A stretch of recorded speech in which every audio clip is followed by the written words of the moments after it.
Hey guys, okay, let's start by doing a little bit of a review of what we've already talked about and then kind of add in some new stuff here. So we started by talking about a relation, which is just a set of ordered pairs or the pairing of one numbers in the set of the domain with the range. And remember, the domain are the x coordinates or inputs or independent variables, and the range are the y coordinates or the outputs or the dependent variables, okay? And so a relation is just when we pair basically x coordinates with y coordinates to form a relationship. We can represent relations three different ways. We talked about ordered pairs, graphs, and tables, or sometimes we call those XY charts. Okay, so yesterday or the day before, we took a set of ordered pairs and we put them in a table and then we put them on a graph. And we're going to practice that a little bit more today. Then we're going to talk about domain and range, which one of my classes we got to, the other one, so this will be a little bit of review. The other one we did not, so you can write this in your notes. The key with domain and range is that we always write it in order from least to greatest, and you might want to make that note in the side of your notes. It always goes in order from least to greatest, and there are no repeats. Okay, so if a number repeats in the x or y coordinates, we only write it once.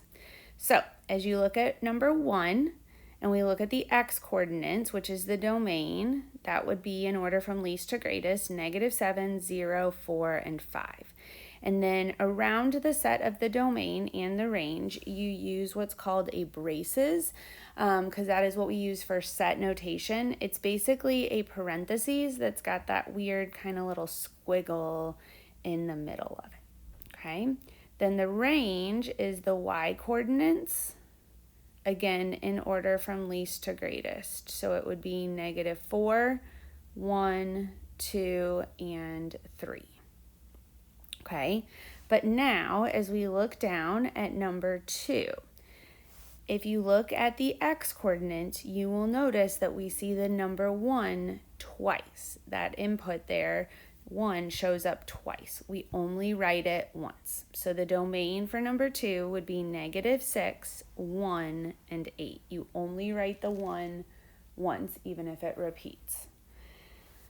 Then the range is -5, -3, 0, and 4. Again, in order from least to greatest. Okay, so now let's look at number 3. Okay, so notice here they gave us the data in a graph, okay? So I need to take that data from the graph and move it to, probably it's easiest to go to the table first and then to ordered pairs, okay? So I'm going to look here, and you might have already labeled it yesterday. If not, that might be helpful for you to do. But as I look here, remember we always move right or left and then up or down. So that first point, I'm going to go to the right 2 and up 4. Just so you know, in your chart and your list of ordered pairs, it does not matter what order you put these in, as long as you hit all 4 points. So the next one, I'm going to go over 1, 2, 3, 4, and then down 1, 2, 3, 4, 5, 6, 7. So this would be 4, 7. Then I have 4, -7, because I'm going down. And then 0, -7. And then this last one, I'm going to the left. 1, 2, 3, 4, 5, 6. So that would be -6. And then down 1, 2, 3, 4, 5. So -5 there. Okay, so again, doesn't matter the order as long as you get all 4 points. Okay, then I'm going to write them as ordered pairs. So the first one would be 2, 4. Make sure you put it in parentheses with a comma in between. Then 4, -7. Then 0, -7. And -6, -5. Okay. Now we're going to do the domain. And just like before, we are looking at those x coordinates there. Remember, use the braces, that squiggle parentheses, to show that it's a set of numbers. We write it in order from least to greatest. There's no repeats in my domain, so I write all 4 numbers. And the range, I have that -7 repeat. So again, remember, I only write it once, still in order from least to greatest. Okay, so I want you to pause the video right now and try number 4, which is very similar to this one.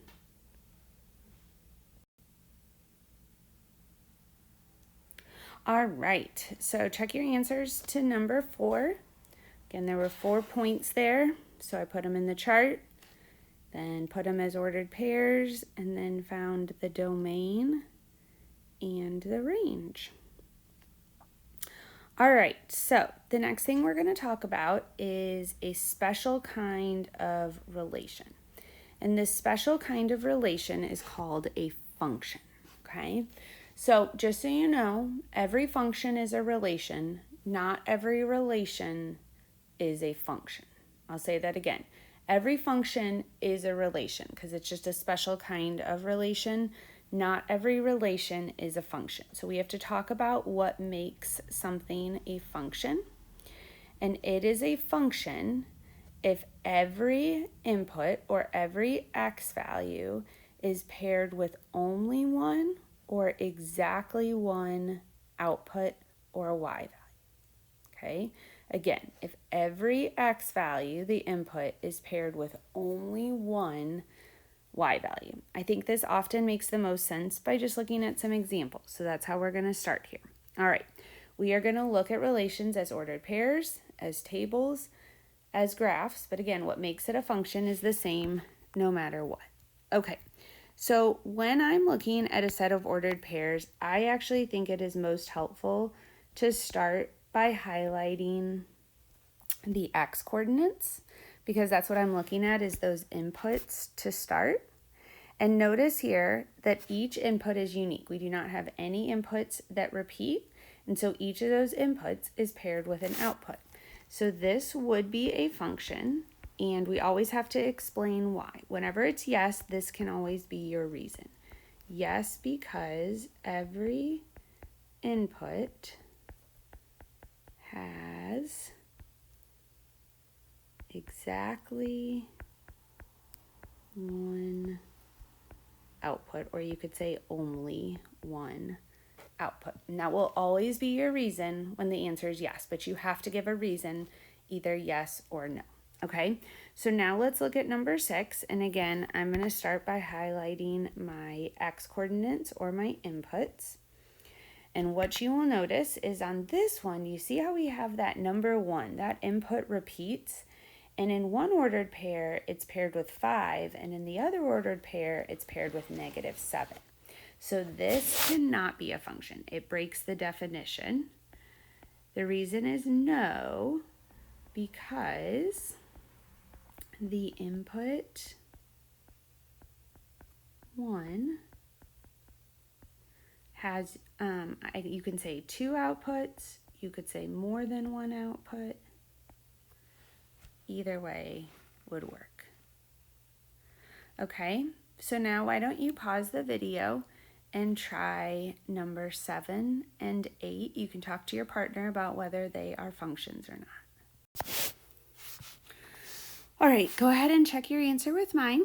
You'll notice on number 7, this one is yes because every input has exactly one output. Now, there's something interesting you'll notice about number 7. If you look at it, you'll see that actually all of the outputs are the same. All of the outputs are actually 4 there, but that's okay. The outputs can repeat. It's just that the inputs cannot repeat. So this is still a function.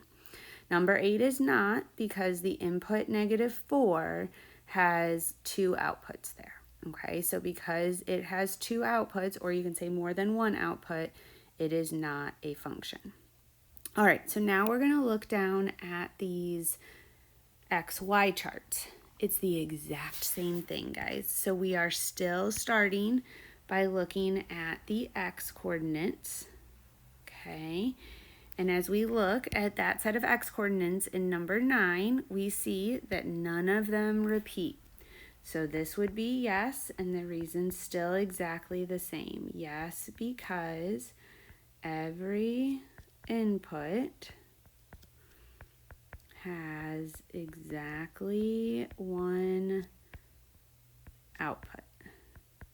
And notice again here we have a situation where actually some of the outputs repeat, but that doesn't matter to us. It's just that every input has exactly one output, that none of the inputs repeat. So why don't you pause the video now and try 10 and 11 with your partner. All right, as you check your answers, you'll see number 10 is a function. Every input has exactly one output. You'll see that none of those inputs repeat there. On number 11, it is definitely not a function because the input -3 has many outputs, or you could say more than one output, or you could say 5 outputs, but that input -3 has definitely more than one, so it can't be a function. Okay, the last way that we're going to look at these is through graphs, okay? Now, when we're looking at a graph, we're essentially looking for the exact same thing. We're trying to see if any of the inputs have more than one output. But there's sort of a little bit of a trick that we can use. It's called the vertical line test.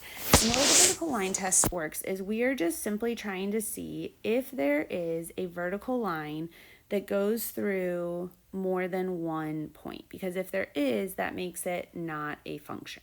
Okay, now the other thing you could do is you could find all these ordered pairs and look at the inputs that way, okay, and it would do the exact same thing for you. But as I look at number 12, you'll notice here that every point is on its own vertical line. And again, do you see that the vertical line kind of corresponds to what the input is? Because it's like here, the inputs, this point, it would be 1, 2, this one would be 6, this one would be -2. So you see how they all have different inputs. Okay, so my reason is still the same. Yes, this is a function because every input has exactly one output. Okay. Now, if you move to number 13, you will notice as we start looking at these vertical lines, okay, that one's good, that one's good, that one's good. Oh, wait a second. You see how that vertical line has 2 points on it. If we were to write what these ordered pairs are, do you see how we have the point 2, 4 and 2, -1? You see how that input 2 has more than one output, and the vertical line is just what helps us see that. So this one would be no, but it's for the same reason. No, because the input 2 has more than one output. Or you could say has 2 outputs. All right, then if we look at number 14, these all have the same output. They all have the output of, what would it be, 5? 5, yep. But notice they're all on their own vertical line. They all have their own input. So this one would still be yes, because every input has exactly one output. Whenever you talk about functions, you have to not only say yes or no, but you also have to give the reason. Sorry, I was talking and wrote function instead of one output. All right, so no matter what format it's in, ordered pairs, table, graph, we're still looking to see if every input has exactly one output. If it does, it's a function. If it does not, it is not a function. The outputs can repeat, but the inputs cannot repeat. So hopefully now you have a better understanding of relations and functions. All right, have a good day.